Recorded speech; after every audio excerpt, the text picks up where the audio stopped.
अस्सलामु अलैकुम वरहमतुल्लाहि वबरकातुहू। तमाम ख़ातिन व हज़रात के लिए इंतहाई अफसोसनाक ख़बर है कि वली कामिल मरकज़ उलूम इस्लामिया सत्याना बंगला के नाज़्मो बानी मौलाना अतीकुल्लाह रहमुल्लाह रहमतुन वासिया इस दारे फ़ानी से आलम जावदानी की तरफ मुंतकिल हो चुके हैं। इन्ना लिल्लाहि व इन्ना इलैहि राजिऊन। नमाज जनाजा कल बरोज़ मंगल सुबह 10:30 बजे गवर्नमेंट हाई सेकेंडरी स्कूल सत्याना बंगला में अदा किया जाएगा इंशाअल्लाहुल अज़ीज़।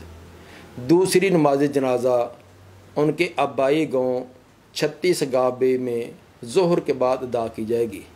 तमाम साथियों से गुजारिश है कि वो हाज़िर होकर वक़्त पर आएँ ताकि ये तमाम के तमाम काम जो वो वक़्त पर अदा किए जाएँ। जज़ाकुमुल्लाहु खैरा। अस्सलामु अलैकुम वरहमतुल्लाह।